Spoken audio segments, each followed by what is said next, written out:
Okay. Hey, everybody in Afro Latina world. I am very lucky to get on this platform with Katie and Christina. They're going to talk about the Afro Latina Paris experience. Katie, Yes. Christina, way to the Afro Latina world platform. Yes. Yay! Hi, everyone. Okay, so Katie, Christina's going to translate for us because we have a language barrier.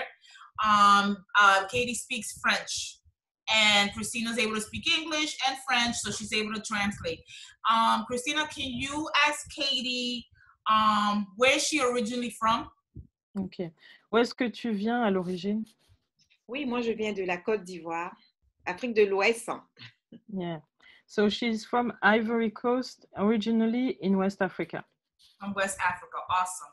So what made her open up the platform for the Afro-Latina experience in Paris? So, en fait, c'était quoi ta motivation pour ouvrir Paris Afro-Latino? Enfin, pour fonder Afro-Latino? Oui, c'est ça. En fait, l'idée, c'était vraiment de promouvoir l'artisanat, la culture africaine et de l'Amérique latine.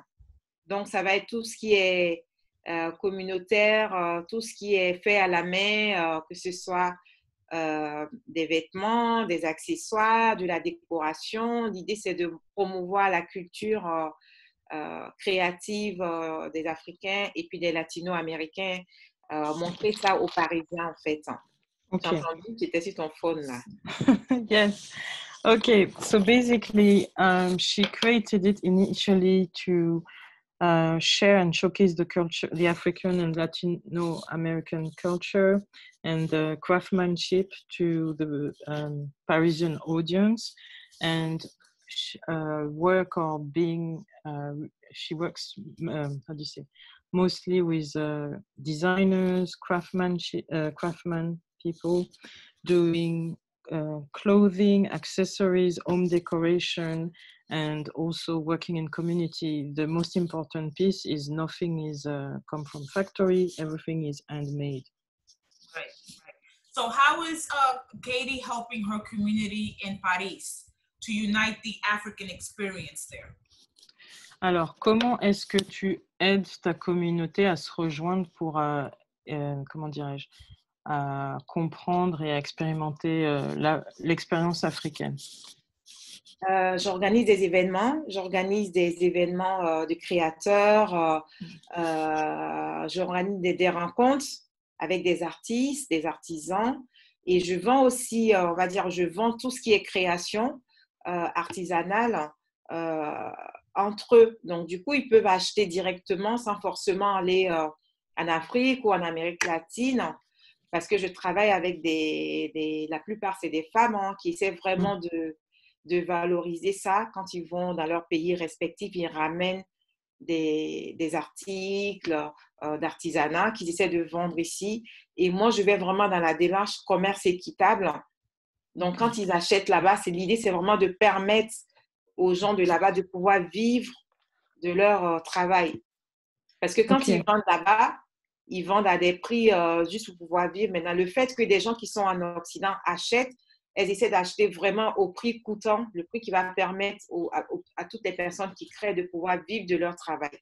Et moi, ici, j'essaie de les mettre en lumière à travers des pop-up que j'organise, des salons des créateurs. Voilà. Et pendant les salons, il y a la nourriture aussi, la nourriture d'Afrique et d'Amérique latine, voilà, pour que les gens découvrent un peu aussi la gastronomie. Et je fais venir aussi des artistes, des artistes pour mettre de la musique, pour montrer un peu. Attends, stop. Alors, because I was like, she's like, so I write down to translate accurately. So basically, she's helping, how do you say, our community by showcasing and exposing via events or pop-ups. Sometimes it's art event, because, for example, I've been to an art gallery with her where she found out about a painter who was showcasing Senegalese landscape and people, and then she will also provide food, either Latin American food or African food, and she's trying to make sure that everything is sourced and paid in a fair trade way. So she will work either directly with designer and craftsmen from the country, or people who represent them in Europe. Nice, nice. So Katie, can you show us your beautiful handmade work? Yes. So I have this chapeau. Yeah, where is that? The it's queen coming from South Africa. Yes, Do you yes. know Miriam Makeba? Yeah, Miriam Makeba was Our very queen nice. Miriam Makeba. If you Yeah. don't know, go to see Google with Miriam Makeba. She wore this. She wore this in her concert. Yeah. It's handmade from South Africa by Zulu community in South Africa. Nice, beautiful. And you can see that is coming from Togo, Benin, is a cloth, African cloth. That is beautiful. Yes. Is that gold and blue? Yes. Yes. And I got this from Colombia. Here we call it Sakwayu. Sakwayu community in Colombia and Venezuela. So they work tissage. Comment on dit tissage? They weave. Yeah, they weave. Basically. They weave it, so it's all handmade. Yeah. And you can have this. Hey, that's cool. En wax. Pour décorer l'appartement. Yeah, it's to decorate. Yeah, it's to decorate your house. Usually you put it on sofas and canapés. Yes. Yeah. Et ça c'est du tissage qui vient de Côte d'Ivoire. Wow, it's from Ivory Coast. We can see the gold. It's nice. Yeah, we can see the gold.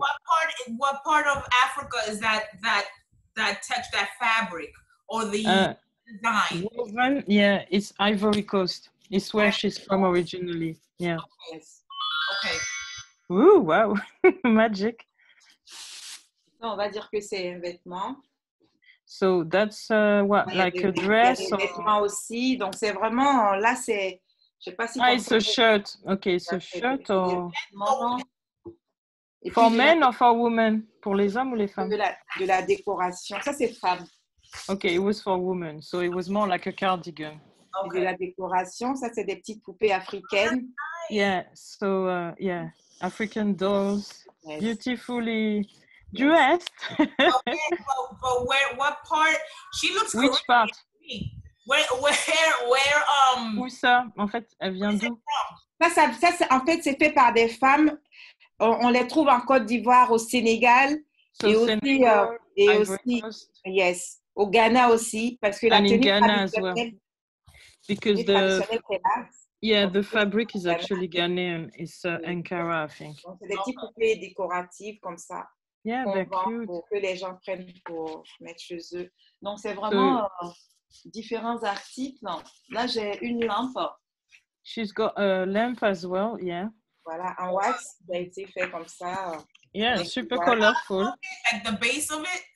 Yeah, the base is like chocolate with... That's cute. Donc, voilà. Donc, il y a plusieurs... Vraiment, c'est un ensemble de choses. Moi, l'idée première, c'est vraiment d'aider les gens à vendre. Moi, je loue les espaces. Et puis, eux, ils m'envoient leurs articles et puis je mets en avant, quoi. Yeah, so basically, concept is she's helping upcoming designers, craftsmen by renting out spaces, and then she will resell their products during pop-up events. And yeah, she will market the events, get the audience coming, demonstrate, sometimes having some local or traditional animation from singers or other type of artists performing as well. So it's a whole experience. It's not just you come to a pop-up, you also have either food or music. When is she having her next, I guess it's like vendors come to this event? Yes, or she would collect their product and showcase them. C'est quand le prochain? I think it's in December, early December. Et là, parce qu'en France, on est confiné. Donc, yeah, we're still in lockdown right now in Europe. Le confinement, ils vont lever le confinement juste avant Noël pour qu'on puisse vendre. Yeah, so basically we're waiting for the lockdown to be lifted to be able to sell just before Christmas, because even the UK, we're supposed to be in lockdown until 2nd of December, and France, I think, is the 1st of December. Wow. Yeah. Okay, now let me ask you another question. If anyone wants to purchase any of these items, do you guys have a website? Yes, you have an e-commerce site where you sell the products, right?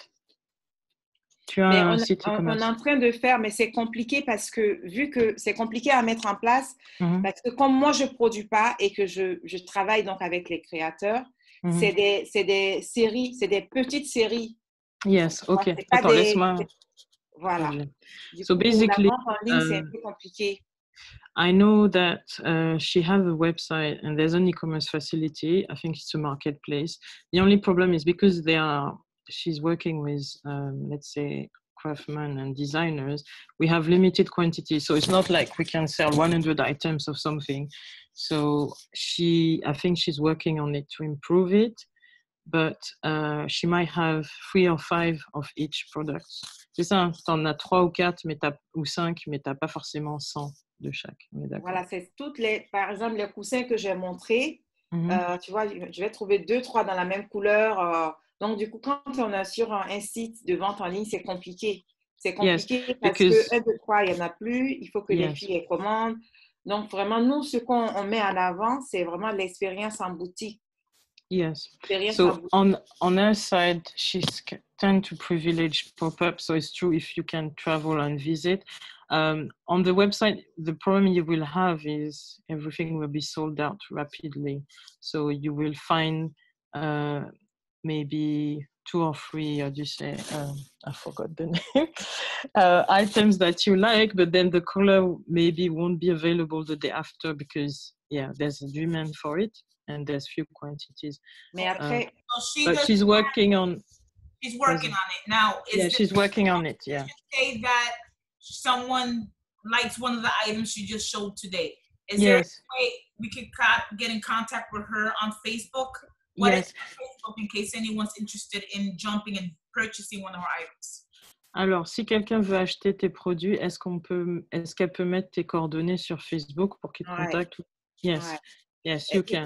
Et là sur Instagram, j'ai fait une vente en ligne et j'ai mis tous les articles avec les prix sur mon profil Instagram. J'ai mis en vente. Donc, si des gens vont sur Instagram, Paris Afro Latino, ils vont voir tous les produits. Et comme ça, quand ils commandent, c'est moi qui peux gérer directement. Tu vois, je peux faire ça. Donc, tu as un InstaShop, en fait? En fait, comme les articles sont avec le prix, les gens ils m'envoient un mail à Ariane ou un DM. Et il y a le prix déjà, tu vois. Okay, so basically, I think most of the products she showed are already on her Instagram stories now. I think this week she did a live where she was promoting them, but there's the price, and in all of her stories, they can actually review and browse the product. And if they want to order, they can send her a DM or an email, and then she can organize it. Okay, so she basically puts the items on IG. Yes. Okay, so what is her IG? Il faut que tu donnes ton IG. I think it's... Donc, c'est Paris Afro Latino. Yeah, Paris Afro Latino. Tout collé. Paris Afro Latino. Attends. Écris-le. At Paris. Paris at Afro Latino. Yes. No, at Paris. Yeah, Paris Afro Latino. Afro Latino? Yes. I think it's like that, yeah? Yes, c'est bon. Afro. Oh là là. Afro Latino, sorry. Latino. Voilà. Yeah, that's fine. Okay, yes. So I'll put it on the original post. Yes, thank you, lady. Interested into purchasing one of the items, we will most definitely put it on the actual platform.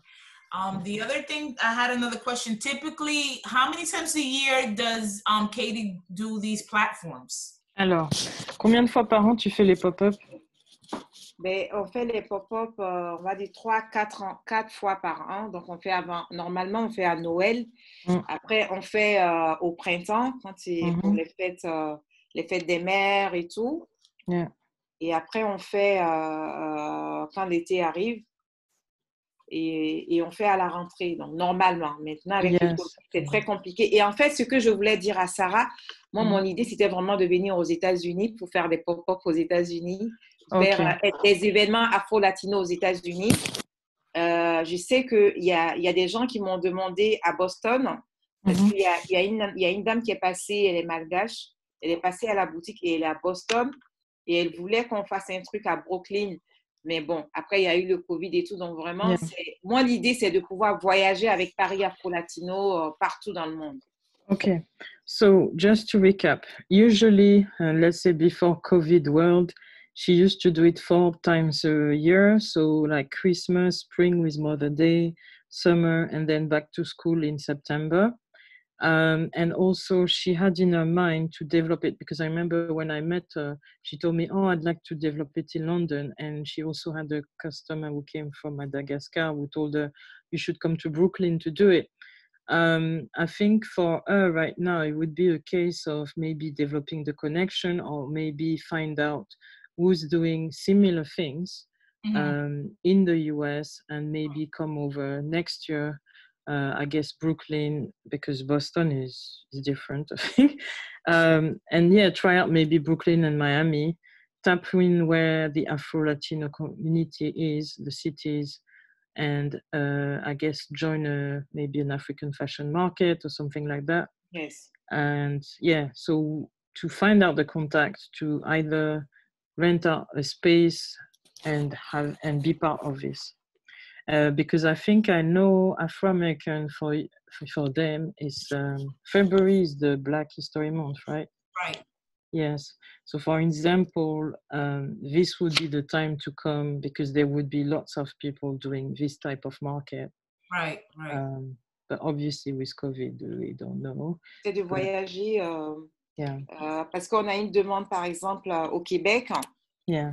au Canada, pour venir. En fait, l'idée, on vient pendant une semaine, on loue un espace et on vend, on présente au public et on explique aux gens. Parce que moi, en fait, pourquoi j'ai du mal à vendre en ligne aussi, c'est ça. Parce que moi, c'est pas juste des articles que je vends, c'est une histoire que je vends. Et un concept. C'est très compliqué pour moi de laisser ça comme ça sur une plateforme où on vient, on choisit, on s'en va. Donc, c'est compliqué à comprendre pour certains. Mais moi, j'ai du mal à cause de ça parce que quand les gens viennent dans ma boutique, pourquoi ils me laissent leur email tout de suite pour que quand je fasse d'autres événements, ils viennent parce que c'est vraiment l'espérer. Moi, j'explique chaque article, j'explique d'où ça vient, comment ça a été fait, combien d'heures on a mis dessus. J'explique tout. There's a storytelling because C'est just pas que to je peux faire à say, travers le monde, quoi. Voila, some of her background, I think she came originally from PR.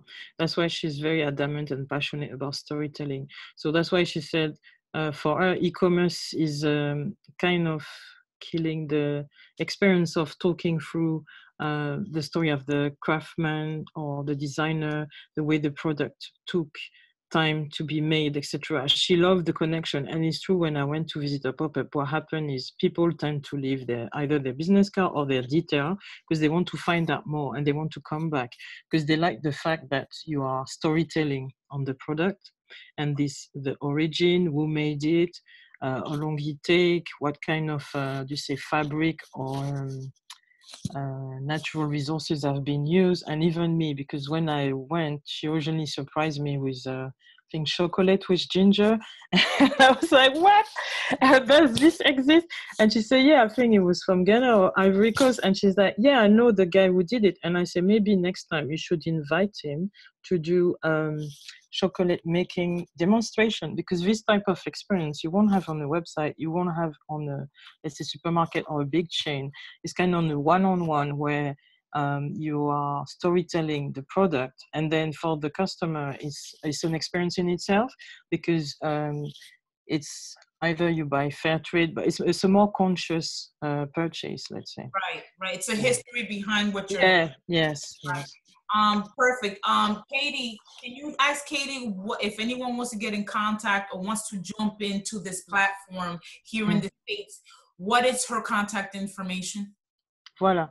Donc, en fait, il faudra que tu donnes tes contacts si quelqu'un des États-Unis veut te contacter. Donc, je suppose soit le site web, le IG handle, email address. Yeah.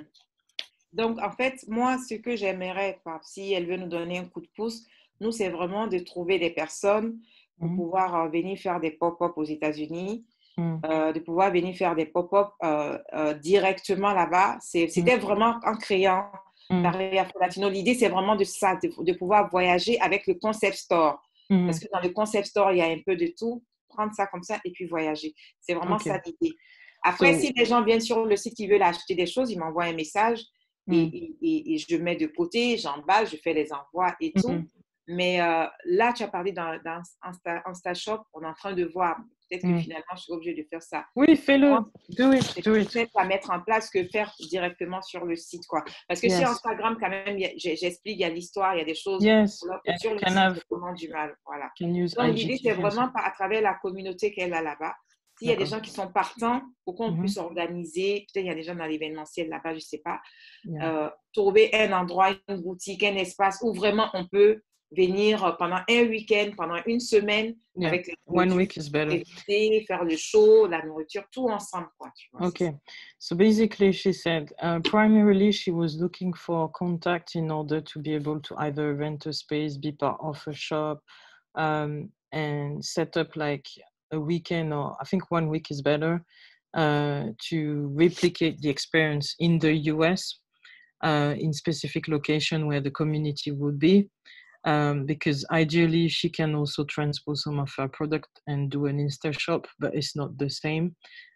Because her vision was to start in Paris, maybe go to London. So going and traveling with the products and replicate the concept in the other places, because she knows there's demand and there's appetite for it. And also it's not just selling products and artifacts, it's also bringing the music, the culture and the food, so that it enable potential customer to also discover the whole experience, rather than let me just slap this anchor around me, but also like this. Bogolan. It's Bogolan, because she's the one who explained me. I think in English you call it. Ça c'est du Bogolan. So Bogolan is le Bogolan, c'est le premier tissu traditionnel africain et c'est fait au Mali, c'est avec la terre. Yes, so she's the one who explained me that, so that's why I kept that. It's actually the Bogolan, I think in English you call it mud cloth, is coming from Mali, and it's actually the first original fabric of Africa. So before all the other existed, this one was created first. So it's very traditional and it's got a lot of legacy and heritage. That's why she's wearing it so dearly. I know that's right. Okay, thank you so much, Christina. Thank you, Sarah, for your time. I really appreciate it, and hopefully we could collaborate in the future. Yeah, I think so. And anyone that's interested in contacting Katie, I will provide that information on the video. So let's close out. Katie and Christina, thank you so much again. Thank you very much. Have a nice one. Bye. Bye-bye. Take care. Bye. Stay safe. Thank you.